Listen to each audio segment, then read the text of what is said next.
So 25 years ago, Joe Kahn and Bernard Bozer and I wrote a proposal called Smart Dust because we were all seeing these trends of the size, power, and cost of sensors going down and integrated circuits going down.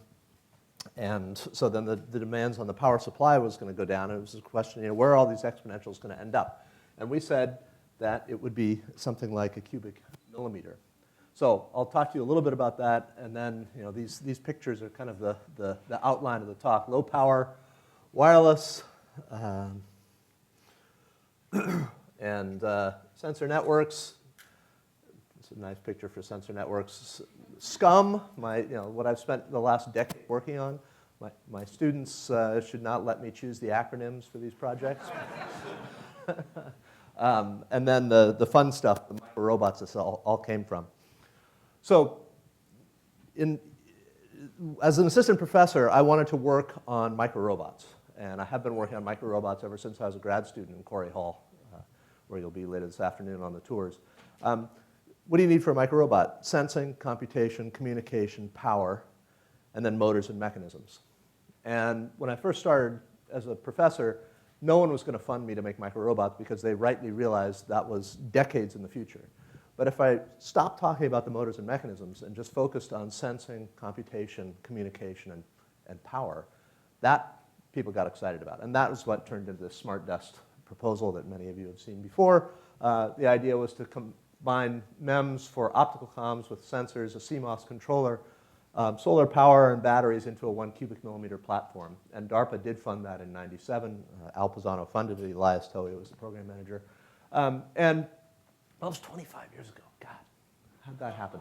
How'd that happen? And there's all sorts of nice stuff, amazing work that has been done elsewhere I'm not going to talk about at all. Most recently, Michel Maharbiz and Jose Carmena are using neural dust. They're using piezoelectric power harvesting via ultrasonics for implantable sensors in the brain and in the body to both detect and stimulate neural activity and solving medical problems with that in this company, IOTA Biosciences, which was recently acquired for a few $100 million. So all sorts of fun things going on. I'm just going to talk about my crazy micro robot stuff and how that has inadvertently had some positive impact on the world.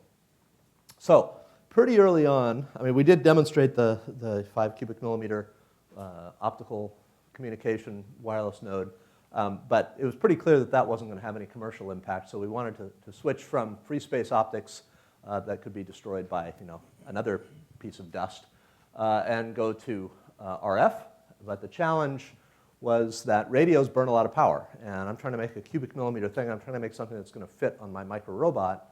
I've got total energy measured in joules, maybe 1 joule.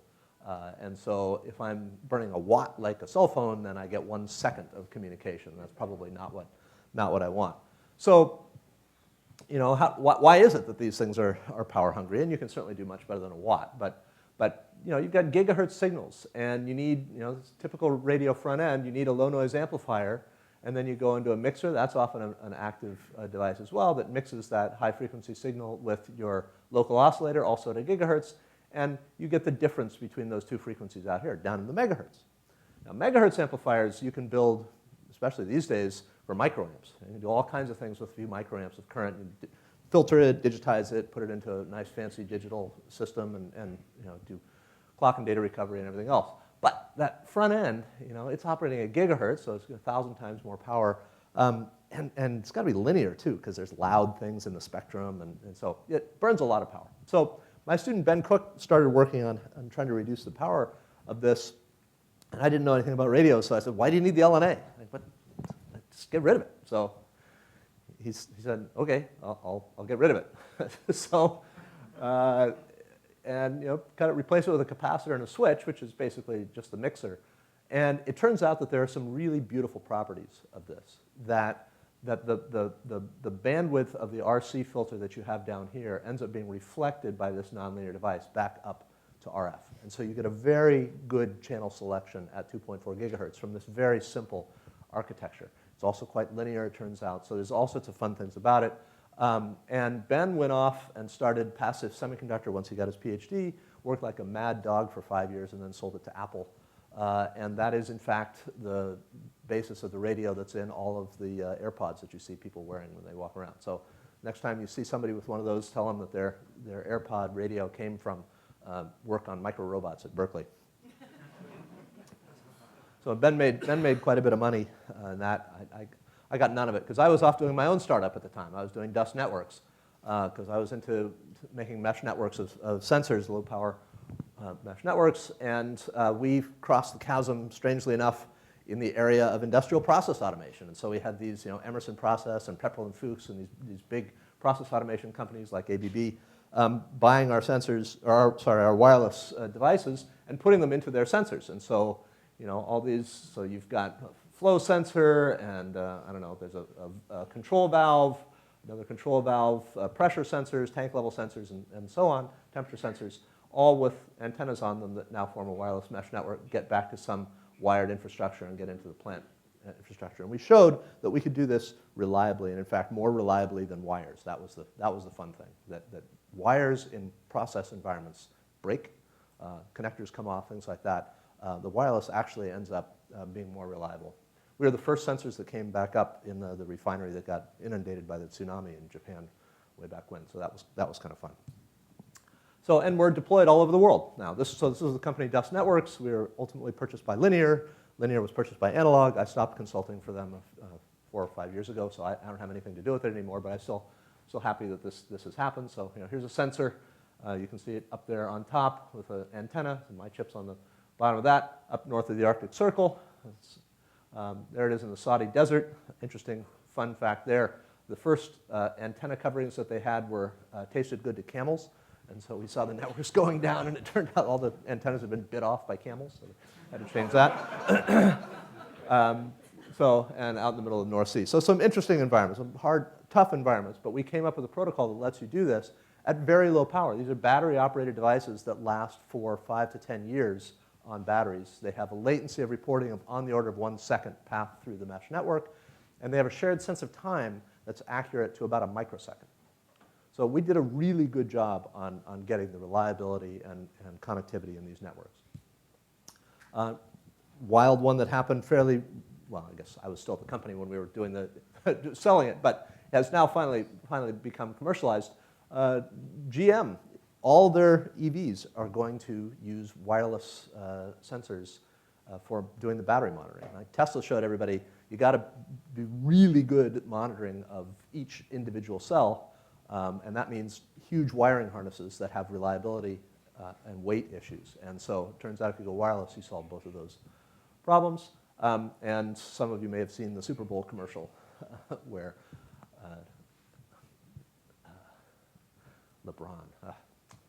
Anyway, so those are on the road, right? You're driving by vehicles, electric vehicles whose batteries are being reported by networks that came out of the Smart Dust Project. This is a fun one. I had a couple of undergrads that wanted to work with our local fire chief. And for those of you who live in California, you know this is a big deal.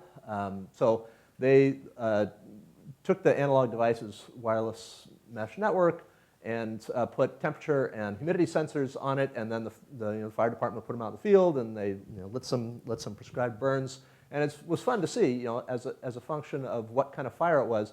You get these temperature spikes. And you get a humidity drop if it's a backing fire where the wind is pushing into the fire. You actually get a humidity spike before the fire gets to you if the wind's going the other direction. So have the undergrads do some simple machine learning filters to figure out when the fire was there. There's what the deployment looks like. So it mesh networks back to a barn where there was power, and then we could do a cell phone connectivity out of there to get the data back.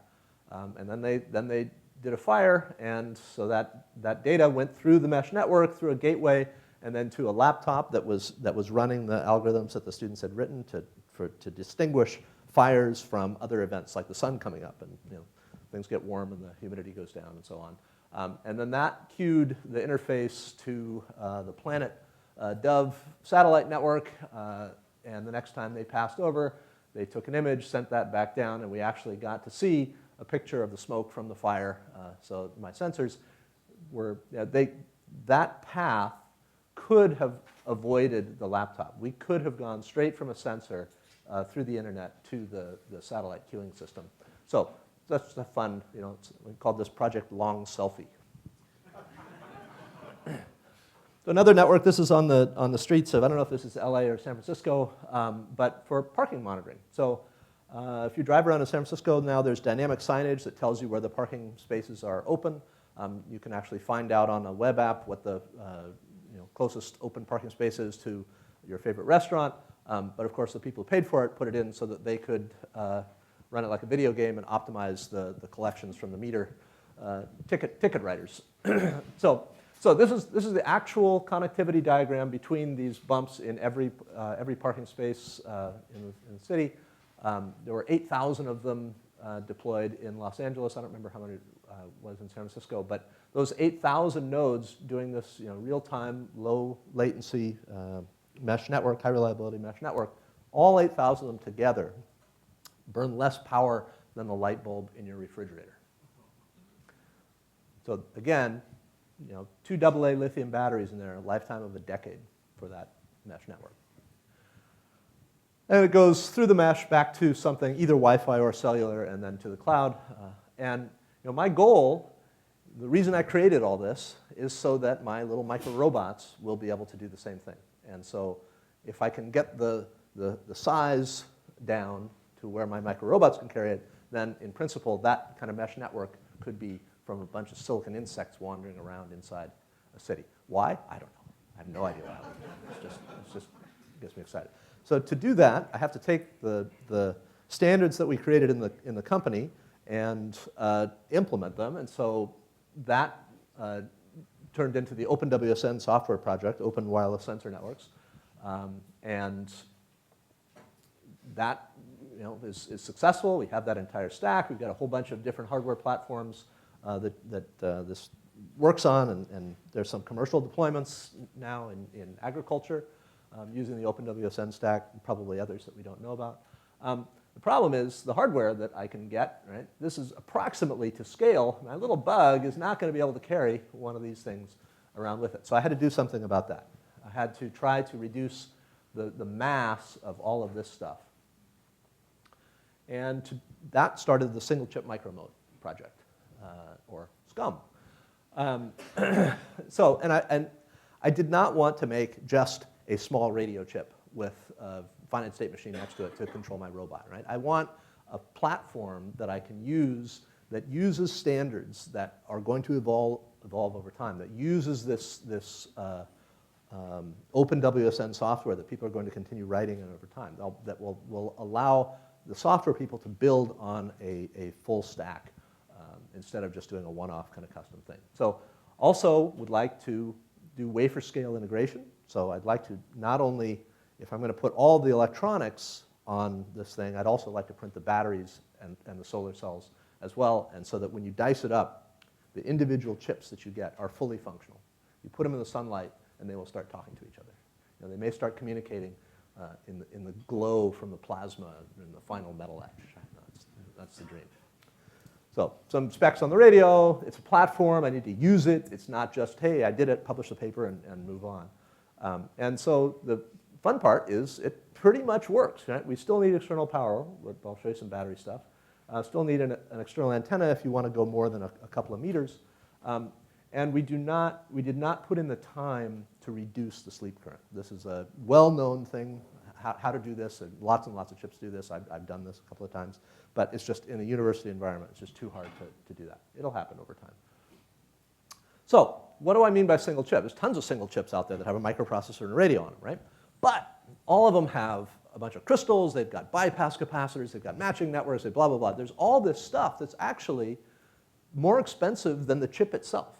And it's bigger than the chip itself, and it weighs more than the chip itself. Not only that, it's a royal pain in the neck for customer integration, as we learned at Dust. So we'd like to get rid of all that, right? And in particular, the hardest part is getting rid of the crystals for the radios. So one last kind of radio slide. How the heck do you do that? That's a hard problem. But it turns out, the local oscillator, the LC tank, is actually a pretty stable and low noise thing. You don't really need a PLL wrapped around it. You just need to tell it what frequency is the right frequency. right? It doesn't know at manufacturing to within a few percent of what the actual frequency is. So how do you figure that out? And it's got to know it to within 40 parts per million. At 2.4 gigahertz, that's about 100 kilohertz. So, right, so I need, if somebody's transmitting to me at 2.4 gigahertz, I need to set this thing to 2.4025, period. Not 2.4026 or 2.4024. It's got to be, that significant digit has to be correct. And that turns out to be challenging. You certainly can't do that without calibration. Normally people have a crystal. Crystals are very good at this, right? You work hard so that you can get 40 ppm over the temperature range for that crystal. So how do you do it? Well, there's a little trick that has been known for decades and used a couple of times, but never in this way. And that is that when you do the mixer, of course, you've got what you want, but there's some error on it, plus or minus delta F. After this nonlinear mixer, now you're down at the IF frequency, right? The product of two sine waves, you're going to get things at the sum and the difference of those frequencies. So that's this error here, right? That's the same delta F, though. It's not delta F scaled by the ratio. It's the absolute delta F. So if you had 100 kilohertz of frequency error here, you will now have 100 kilohertz of frequency error there. And that is eminently detectable, right? That's 1,000 times easier problem to solve. 100 kilohertz on a 2.5 megahertz digital oscillator, that's 4%, right? That I can almost do without even calibrating, right? TSMC is amazing at how good their repeatability of their passes is. So that's the trick, is that you can get that to work. And that means that these things can just listen to the RF, tune themselves to the right frequency, and then use that to be able to transmit as well. So this was the first chip that worked. It's a little bigger than the ones that we're using now. Now they're about 2 cubic millimeters. They've got a 20 megahertz 32-bit microprocessor on there and a bunch of program and data memory. And we can send BLE beacons to your cell phone. We can't receive. We screwed up the receiver on it, unfortunately. But we can send and receive 802.15.4. We can run OpenWSN. That's the key thing, right? All that mesh networking, high reliability, low power, I can run that on this chip. We also have the ability to use this little optical receiver to do lighthouse localization in 3D. I'm not going to talk about that. And we've shown that we can run it from a solar cell array and a printed battery. So we're getting down to where we want to be. Here you can see a wire bond going across the chip. That's the antenna for this particular chip. And that antenna is able to transmit to a distance of about 3 meters to your cell phone. So with just that. If you put a decent antenna on a little rubber ducky or something like that, you can go about 30 meters to your cell phone and send BLE packets. And that's it, right? It's got power and ground. You've got a battery and that antenna, and you can send BLE packets. So I think that when this ultimately gets commercialized, this is going to be a bigger deal even than the passive mixer first thing that Ben did, which has caught on to more than just Apple. So, and does it work? So here we've got one of these commercial ones plugged into the laptop. It's sending beacons every little over once a second. This guy stays synchronized both in time and frequency. It turns out the frequency, the LC tank, is actually quite stable once you find it. It's the time synchronization to turn the radios on and off that it loses it every 100 seconds or something like that at this beacon interval. But if we go to a little faster, every 440 milliseconds sending a beacon, now over this half hour, completely synced in the network, doing its time synchronized channel hopping communication, just like the commercial systems do. And so is that a pain, right? 440 milliseconds, that sounds sort of frustrating. Do I have to do that all the time? Anybody know what the actual beacon interval is for Bluetooth or Wi-Fi? 100 milliseconds.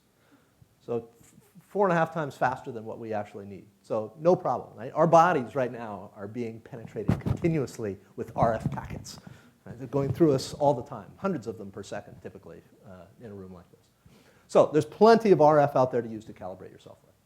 Okay, so this was a chip, it's 3x2 actually, the latest version of it. How small can you go? Well, I decided, people said this was impossible, so we demonstrated it, and then I figured, let's teach it to undergrads. Let's really show off. And so we created the tape-out class, and now we're putting this, we're taking a group of undergrads and a couple of grad students and having them design a complete SoC in a single semester and sending it out for fabrication. and it's almost sort of working. Right? This chip actually was sent out for fab, and it's got almost all of the functionality on here on a chip that is less than a square millimeter of active silicon area. This class, by the way, has taken off. Can't put it on the slide, but I can tell you, Apple is sponsoring this. Apple is giving us hundreds of thousands of dollars a year in order to pay the TAs to teach this class. The last semester when we taught it last year, we had 20 students go through the class. 6 of them ended up working for Apple afterwards. So the money is well spent, I think. There's interest from Qualcomm and a bunch of other people. Please, if you're interested, give me money. And this semester, these are not ancient processes. This is not Skywater 130 or something. This is Intel 16. This is production stuff. And interestingly enough, well, anyway, that's a long story. So interest is growing, and this semester we're working on basically a RISC-V version of SCUM and a machine learning accelerator. The reason for that is because I need my bugs to have a camera on them, and I need to be able to do some neural inference on there. I had a master's student show that we can recognize the difference between spiders and tennis shoes and pens and things like that, the sort of things that little bugs are going to need to know the difference between, and we can do it with only 10 to the 6 multiply accumulates, which is about a microjoule, and only less than 1 million parameters, so a megabit worth of memory. So crappy performance compared to what people normally get on these same kinds of things with much bigger systems. But this is AI that I can put on one of these little chips, and 1 microjoule per frame, I can run that off of a battery or a solar cell. Speaking of which, we have run the basic mode off of a battery. This is a printed lithium-ion battery with very respectable energy density, and it's about 1/10 of a joule per square millimeter, and reasonable cycle behavior, 30 cycles and 20% loss. Not great, but reasonable, and we're still working on that.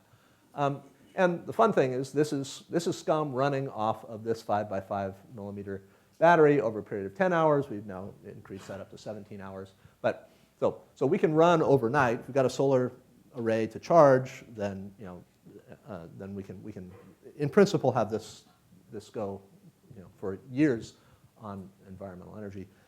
We have not integrated printing on SCUM yet, but we got started. So we started to print the anode and cathode arrays on wafers and in micromachine cavities in the wafers, with the idea that ideally you'd get a wafer full of SCUM chips from the foundry, you'd etch cavities in the back for the batteries, you'd print in the battery, you'd cap it, and you'd have your battery, and then you put solar cells on the back of that, and then you dice it, and it would be a completely self-contained unit at wafer dicing.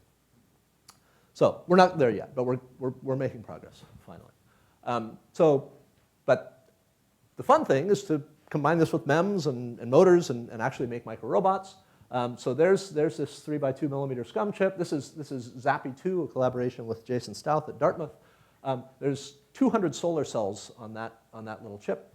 It gives me a 1.5 volt supply that runs SCUM, a 3 volt supply that runs the GPIO ring, and then a 100 volt supply that runs some 3 volt to 100 volt buffers that run these electrostatic inchworms over here and move this gripper. And if you're going to the lab tour in my lab, you'll see this gripper running. You won't see the whole wireless system. But this thing, you put it in full sun, and you can send it packets and tell it to close the gripper, and it closes it, and then it says, I close the gripper, and then you say, let go, and it is an autonomous wireless microsystem.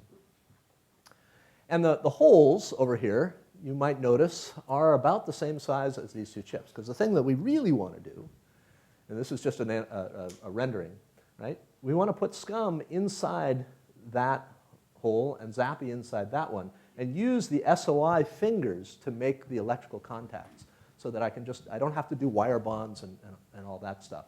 And so this is an actual photo. The other ones are renderings, but that's an actual photo of trying to do that and basically smudging the silver epoxy all over everything, and it didn't work. So we've got some work to do, but this is a fun direction as far as trying to make millimeter scale autonomous microsystems. So just a few more slides on where's that going, right? So the inchworm motors that are on that gripper that you'll see this afternoon are gap closing actuators so that you get high force density, but then you don't get much displacement. They accumulate the displacement by having a little arm squeezing this thing forward and pushing hand over hand to move it. Millimeters of travel. You'll see one actuator we've gotten to go 8 centimeters, so basically the whole width of almost the whole width of one of our wafers. And that actuator there is this actuator right there.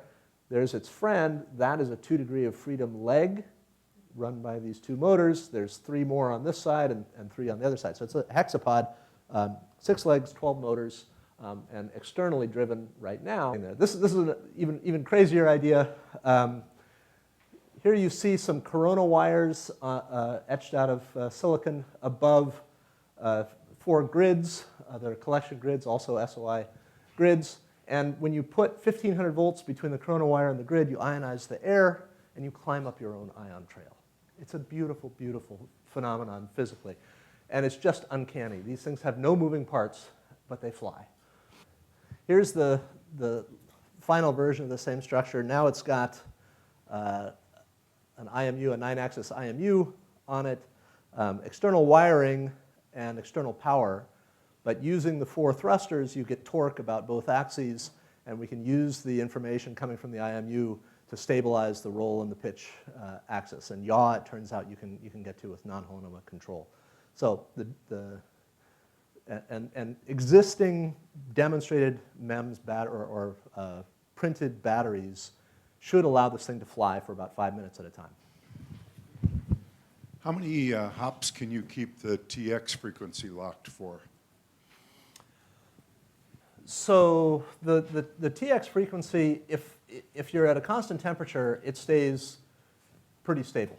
And that was actually what I noticed. We were tracking the LC tank frequency, and you could see the heater come on, and then the exponential decay of the room temperature and the heater come on.